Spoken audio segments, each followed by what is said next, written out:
Selamat datang pemirsa ke dalam acara pembacaan dari pelajaran Sekolah Sahabat Kita. Pelajaran Sekolah Sahabat Kita pada hari ini berjudul Krisis di Surga. Kita akan kembali diajak untuk melihat pertentangan terbesar yang pernah terjadi di alam semesta ini. Pertentangan dan yang terjadi di surga.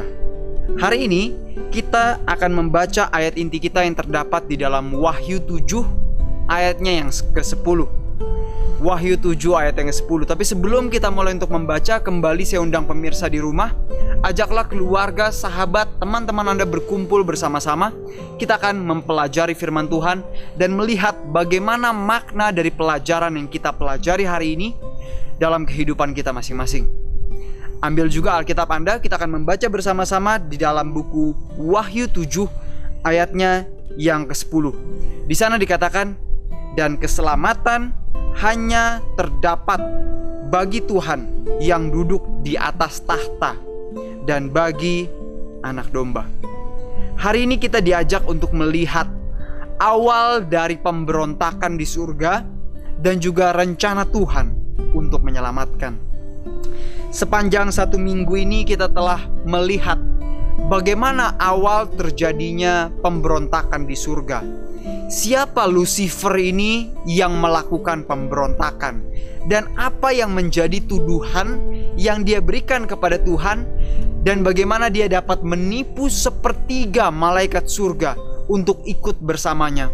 Bagaimana juga dia dapat menipu manusia yang pertama, Adam dan Hawa, leluhur kita, untuk ikut serta jatuh ke dalam dosa. Hari ini kita akan melihat bersama-sama bagaimana krisis di surga dan bagaimana hal tersebut terus berlanjut ke bumi. Kita akan membaca bersama-sama. Hukum kasih adalah fondasi dari setiap pemerintahan Tuhan. Dan kebahagiaan dari setiap makhluk ciptaannya bergantung pada penurutan yang sepenuhnya kepada prinsip-prinsip kebenaran yang diberikan oleh Tuhan. Jadi sesungguhnya Tuhan bukan memberikan peraturan-peraturan untuk membatasi atau memberatkan manusia. Sahabatku, orang-orang muda, anak-anak di rumah, begitu juga halnya dengan orang tua kita.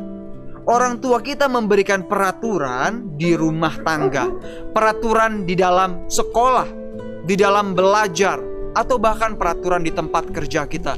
Tujuannya bukan untuk memberatkan kita, bukan untuk membatasi kebahagiaan kita, tetapi justru kebahagiaan akan didapatkan pada saat kita melakukan dan menuruti peraturan itu. Di saat kita melakukannya, kebahagiaan yang disiapkan akan menjadi bagian kita, bukan untuk memberatkan. Nah, begitu juga dengan Tuhan. Dia mengharapkan agar setiap ciptaannya melakukan pelayanan yang penuh dengan kasih. Pelayanan yang sepenuhnya hadir dan berasal muncul dari hati yang terdalam. Tuhan sama sekali tidak memperoleh kesenangan dengan penurutan yang dipaksakan. Tuhan tidak mendapatkan kebahagiaan di saat kita menuruti Dia oleh karena paksaan. Tetapi Dia hanya menghendaki agar kita melayani Dia dengan sukarela, agar kita melayani Dia dengan penuh kasih. Jadi Tuhan memberikan kebebasan dalam bertindak, kebebasan di dalam berpikir, di dalam mengambil keputusan. Karena Tuhan bukanlah Tuhan yang kejam, yang menginginkan agar kita menuruti Dia apapun yang terjadi. Jadi hal inilah yang diberitahukan oleh setan, diputarbalikkan oleh setan, dan dia beritahukan kepada sepertiga malaikat di surga, sesungguhnya kepada seluruh malaikat di surga, dan sepertiganya mempercayai hal tersebut. Begitu juga dengan Adam dan Hawa. Mereka percaya bahwa sesungguhnya Tuhan itu kejam. Tuhan itu menuntut penurutan apapun yang terjadi, padahal tidak. Tuhan menghendaki hanya penurutan yang sepenuh hati, penurutan yang datang dari kerinduan untuk melakukannya dengan sukarela. Selanjutnya kita akan membacanya lagi. Sejauh mana setiap makhluk ciptaan menyadari sebuah penurutan yang didasarkan oleh kasih, maka akan ada kesempurnaan yang indah di dalam jagat raya ini. Dan melalui satu saja pemberontakan, segala sesuatunya berubah. Lucifer, dia berpikir bahwa dia dapat melakukan pekerjaan yang jauh lebih baik daripada Tuhan. Dia menghendaki posisi Tuhan dan juga setiap kemewahan, keagungan yang dimiliki oleh Tuhan. Sahabatku, dia menghendaki penyembahan yang seharusnya hanya diberikan kepada Tuhan. Dia menginginkan itu. Kesombongannya, keinginan untuk dipuji dan disembah, setan menginginkan itu. Sahabatku, padahal kita telah melihat tadi, Tuhan menghendaki penyembahan yang sukarela. Tuhan menghendaki hati yang penuh dengan kerelaan untuk melayani Dia, bukan oleh karena paksaan. Oleh karena setan, Lucifer itu, dia menginginkan kekuasaan, sehingga terjadilah perang di surga, seperti yang bisa kita baca di dalam Wahyu 12 ayat 7. Dengan menipu Adam dan Hawa untuk memakan buah yang dilarang di Taman Eden, setan membawa peperangan di bumi. Dan saat ini kita sedang hidup di bawah konsekuensi akibat dari apa dosa yang telah dilakukan sebelumnya. Dan satu-satunya jalan keluar kita adalah rencana penebusan yang Tuhan telah berikan untuk memulihkan kembali keadaan kita manusia, memulihkan kembali kita sesuai dengan rencana dan peta Tuhan di saat Tuhan menciptakan kita. Sahabatku, melalui satu dosa yang dilakukan, saat ini dunia di dalam keadaan seperti sekarang. Sakit penyakit, perang, kelaparan, kebencian, kemarahan. Setiap benih dari dosa itu memenuhi hati dan pikiran setiap anak-anak Adam, setiap anak-anak manusia. Hanya dengan rencana penebusan, hanya dengan dipulihkan kembali kepada rencana penciptaan awal di saat Tuhan menciptakan kita manusia, serupa dengan gambar dan karakternya. Hanya dengan cara itu kita dapat diselamatkan. Sahabatku, melalui pengorbanan dari Yesus Kristus, Dia menunjukkan bagaimana manusia dapat menang melawan pencobaan. Kita melihat dua karakter yang sangat kontras dan berbeda. Setan, demi mendapatkan kekuasaan, demi mendapatkan kemuliaan, dia rela menipu, dia rela menyalahartikan karakter Tuhan. Dia rela pergi dan berperang mengkhianati Tuhan yang sangat mengasihinya. Bagaimana dengan kita hari ini? Kita melihat karakter dari Lucifer. Kita telah melihat juga karakter dari Yesus Kristus.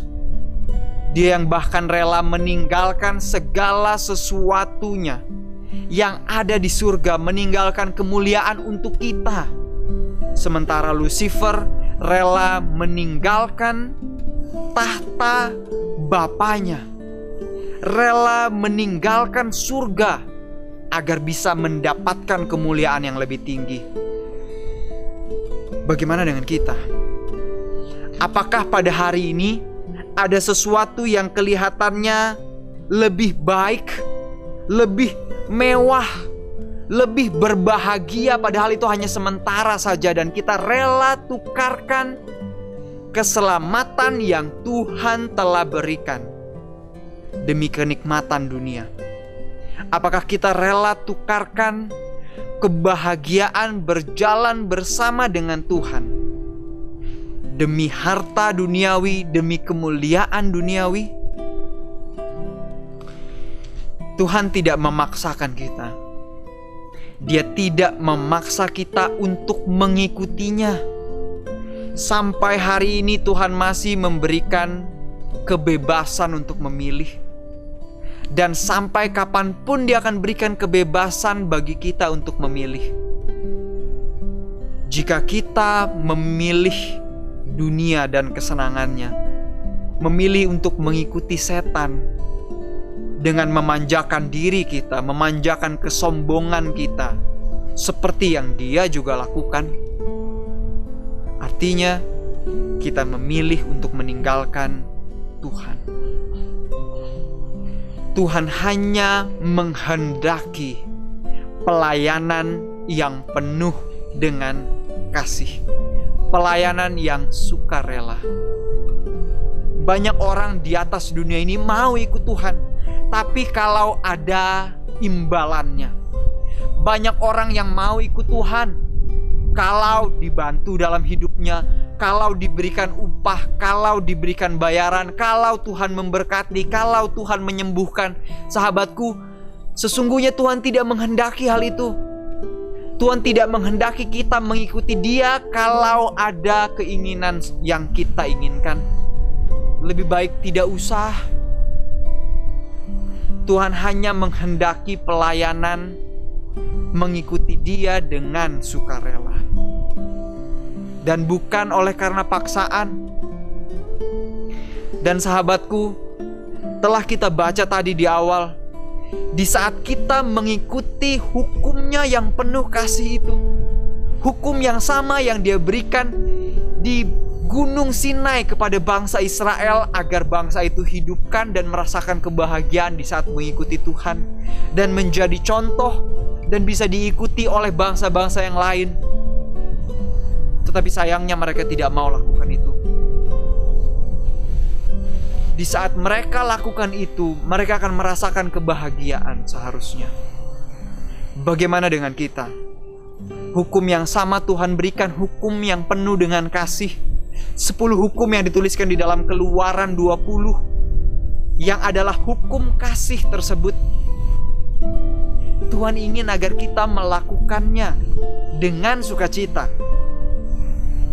Sahabatku, hari ini kita telah melihat apa yang Tuhan kehendaki agar kita perbuat, dan Dia tidak memaksakan kita sedikit pun. Kita tidak tahu sesungguhnya apa yang muncul dalam hati dari Lucifer. Tetapi di dalam buku Roh Nubuat dikatakan, sedikit demi sedikit, oleh karena Lucifer terbiasa untuk memanjakan kesombongan diri, di titik itu dia mulai menumpuk dirinya untuk jatuh ke dalam dosa. Pemberontakan besar yang dilakukan oleh Lucifer bukan terjadi dalam satu malam. Bukan tiba-tiba dia menjadi sombong lalu ingin menduduki tahta Tuhan. Bukan. Semuanya dimulai dari kecil-kecil, sedikit demi sedikit. Begitu juga dengan kita manusia. Bukan serta-merta seseorang langsung menjadi pencuri. Bukan serta-merta seseorang langsung jadi suka menyombongkan diri, membanggakan diri.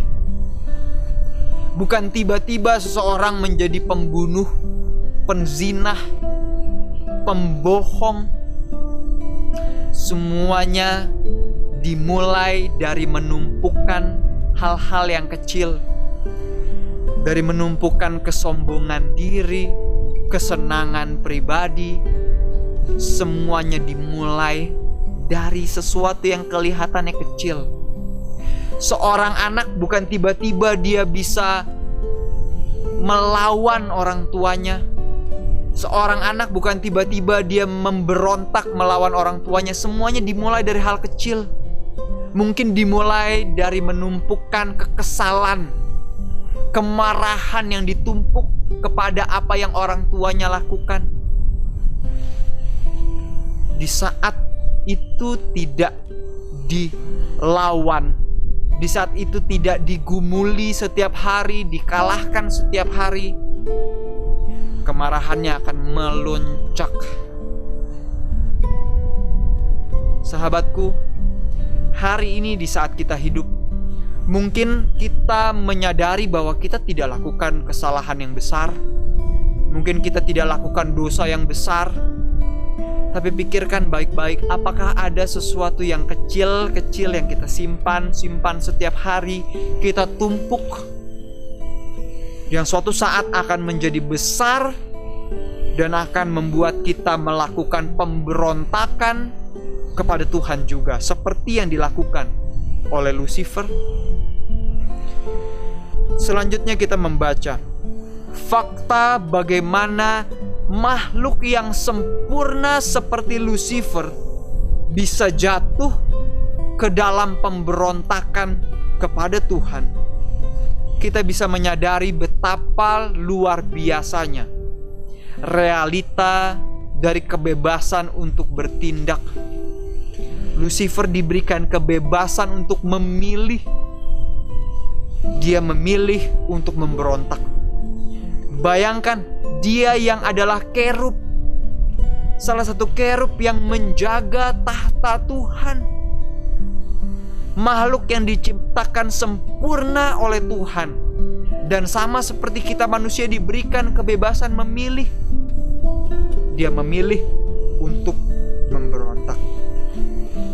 Tidak ada sesuatu di dalam diri Lucifer sesungguhnya yang bisa dia lihat untuk mempelajari kejahatan. Lalu bagaimana dosa itu muncul dalam diri dari Lucifer? Sesungguhnya kita tidak memiliki jawaban terhadap hal itu. Kita tidak bisa menentukan dengan pasti mengapa itu terjadi. Karena tidak ada alasan untuk berdosa. Itu adalah pilihan yang dia ambil sendiri. Karena jika ada alasan yang bisa ditemukan, bisa jadi Tuhanlah yang bersalah. Tetapi Tuhan tidak bersalah. Tuhan tidak menciptakan Lucifer menjadi makhluk yang jahat. Sahabatku, Lucifer tidak bisa membenarkan dirinya atas tindakan yang dia perbuat. Karena dia sebelumnya bahkan telah diberikan begitu banyak kasih karunia oleh Tuhan. Lucifer telah merusakkan dirinya sendiri. Dia yang tadinya disebut sebagai pembawa terang menjadi setan yang menjadi pembawa kegelapan, musuh.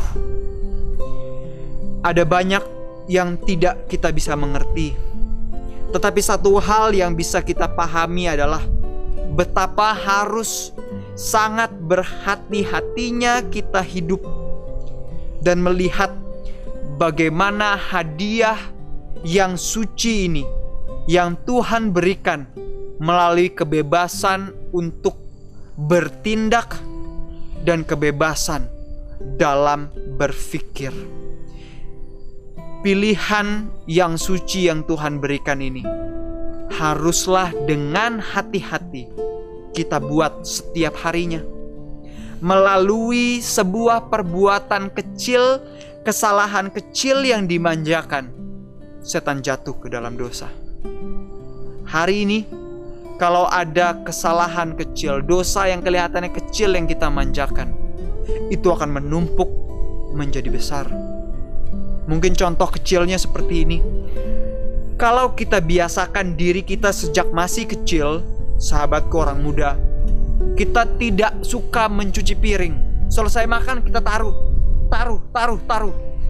Di saat kita mulai bertumbuh, kita akan bertumbuh menjadi pribadi yang malas.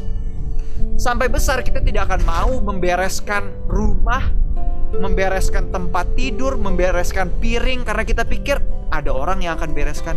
Orang tua kita akan bereskan. Sahabatku, oleh karena perbuatan kecil yang terus dibiarkan, satu dosa yang dimanjakan, sifat yang dimanjakan, akan berujung pada dosa yang jauh lebih besar daripada itu. Setiap tindakan kita berpengaruh apakah kita akan memuliakan Tuhan atau justru kita akan menentang Dia seperti yang dilakukan oleh Lucifer. Sahabatku, mari kita tidak menyia-nyiakan keselamatan yang Kristus telah berikan bagi kita. Sampai di sini pembacaan dari buku Sekolah Sahabat Kita.